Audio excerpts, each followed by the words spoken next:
let's go back, if we can, to the 9-month break in 1989 and the 9 shows in Europe, which broke the fast, if you will. What do you remember of the band cranking back into action at that time?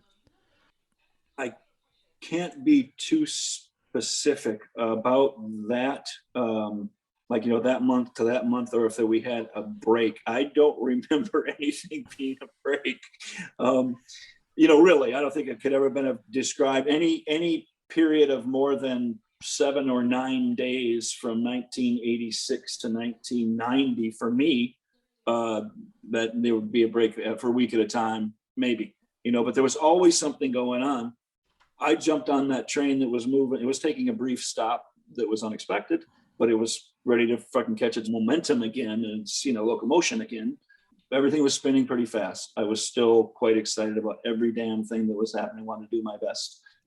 I don't remember too much of a break. I remember all the touring, going through the Justice thing, that being successful. The one, shooting the videos and doing this and being on award shows and having to do that photo session. That was just, every day was full with something. Everything was connected to Metallica somehow each day. So there was never really, I don't remember, break, as it were. I remember us being busy. I remember the coming off of the Justice thing, and how good the record did. Everybody feeling really good about it. Coming home and I think everybody might have got like their first house and stuff. We got our first real checks. Mm-hmm. So I remember that happening and being home for a minute to try to do that. Then getting back to, as far as when the tour started and where we started with that and what time of the year or anything, I wouldn't, unless you showed me the dates, I wouldn't be able to pull that back and tell you what time of year we started anything. I just remember it going, and my sleep being all over the place and being so excited about life, man. That's what I remember. And the riff tape, the fabled riff tapes that happen and that come together. What do you remember of the riff tapes that were coming together on the Justice tour? Obviously, that was such a huge period of time in terms of your sort of awakening, adjustment. I think we've discussed before, it was not always the easiest of times, right, in many respects, but yet you were also incredibly excited just to be there. So there's this juxtapose. Yeah. What do you remember of the riff tapes and how those got contributed to and what you were contributing? Yeah, so I was learning their rules, as it were, or their formulas, because we had only, recording wise, we had only messed with live stuff as we're record these ideas and stuff on your own or with the band and get a tape, and there would be something that James and Lars were doing real quick, and so those became some riff tapes. I had only recorded the Garage Days thing with them, and that was other people's songs, and so we hadn't really done a thing where this is how Metallica does it in the studio. James and Lars get tapes. You put your riffs on, your ideas on tape, that all get put in the pile, like you've heard a million times. And then those guys pull out and they take an idea and try to build it into a blossom of some kind with our help once they've got the seed going. So I made up a couple of riff tapes with half-done songs. I wouldn't have put guitar tracks on yet. I wouldn't have even put click on. I wouldn't have put anything. It would just be the bass going or whatever. So I didn't know yet about full, or at least half realized ideas to give them first chorus, middle eight, or something like that. Even though Metallica songs were never really like first chorus, middle eight type stuff, still just that general idea of song arrangement and composition would not have been here yet to be able to share with them. All I could do was give them an idea and a riff that would become something else later. That's what I remember. Right. Do you think, let me ask you this, and this is, again, that we have talked in the past about, there was suffering on the Justice album. Do you think that, were there any residual effects that came from that suffering as the Black Album was coming, to be written and coming together? Do you think that it was almost like you went through an audition and you passed? Was there more recognition from everyone else when it came to your sound and involvement as those Black Album sessions were starting to come together? Did it feel different? Did you feel you'd passed an apprenticeship? It definitely felt different.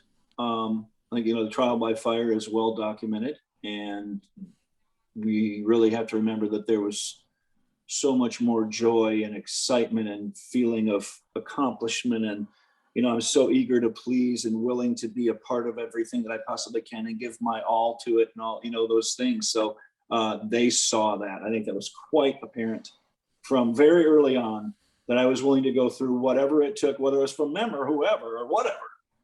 You know, I was willing to play my part in their outfit to help them make it happen from that time. So that part definitely felt different. I had proved myself on the road. You know, would get super sick and still go play anyway. You know, this thing you have to do, the things you got to do to prove yourself in that kind of a club. And I did.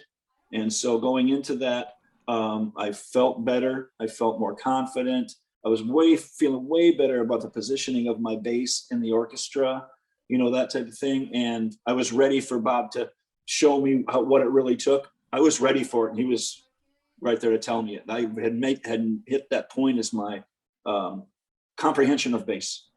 You know, I never let my chops go. I always kept playing. I always practiced. I always tried, you know, never wanted to be off. When those guys asked me to play something, man, I'm right there, man. We're not messing around. No questions. Just fuck yeah, I got it. So that was super important. So I knew that going in, that's how I was going to do it. The only thing I would say was most noticeable, that you of course have noticed by now, was the posturing. There had to be that certain posturing. You got these egos of this already accomplished unit as Metallica. You had the individual posturing of Lars and James inside that, right, as that thing. And first album that says co-produced by Hetfield or what, I mean, Ulrich, something like that. You know how they started getting to that place because Bob's coming in, posturing with his ego and his accomplishments.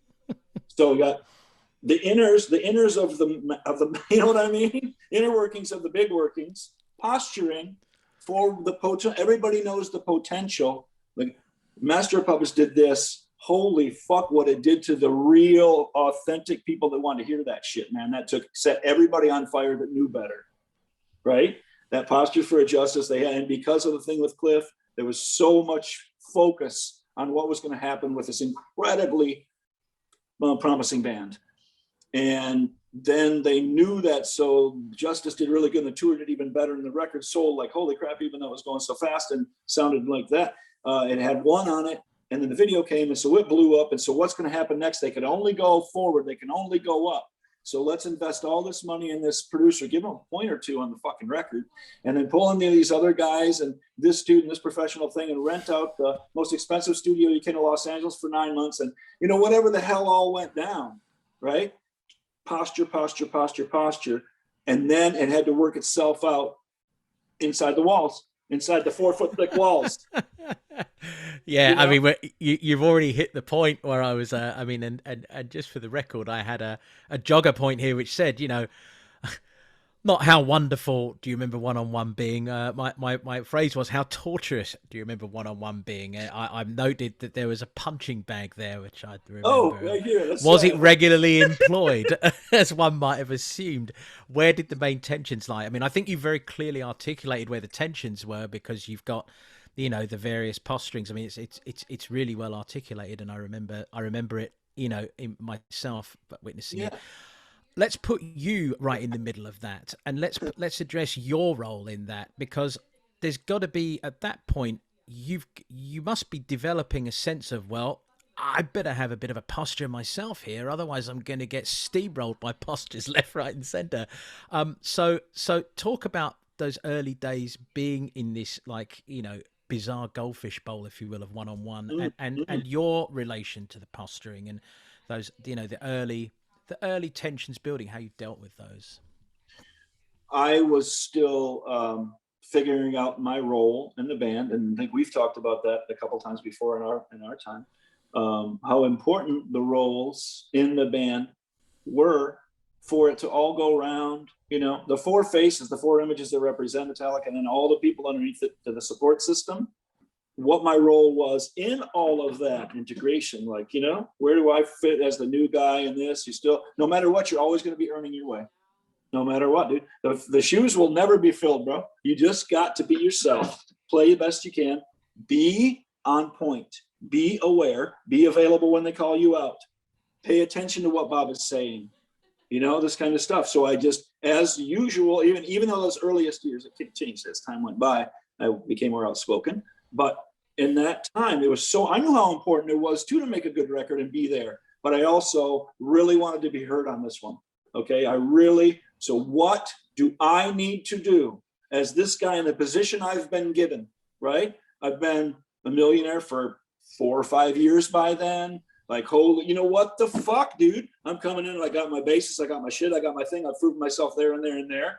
Now, what can I do to make sure I don't get dissed in the mix? And the other thing, pay attention. They brought this guy in for a reason. They gave him a bunch of money for a reason. James and Lars are actually listening to what he says and hearing the end of his sentences. This means something.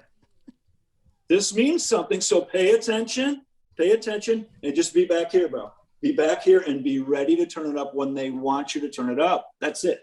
That's where I came from, man. That's where I was finding out my role in the band. The other things with interviews and make-a-wishes and all the other things that you have to do as a member and ambassador, I kept that absolutely professional, always absolutely professional. But my priority was being there when we're supposed to be there.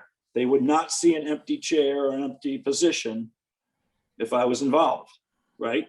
They wanted me in there for Lars's drum checks. I'll be there all fucking day and night. And I was just laying the same thing over and over and over and over and over so he could get what he wanted to get. Okay. Sacrificing, whatever you want to call it. It was my job. And I like, could you have a better job, dude? You got a bass, you're going in with your favorite band and the biggest band. You got a chance to go, and the next tour is going to be even fucking bigger than the last one that blew your mind. You know, and I sat there and tried, dude, I held on. It was a ride.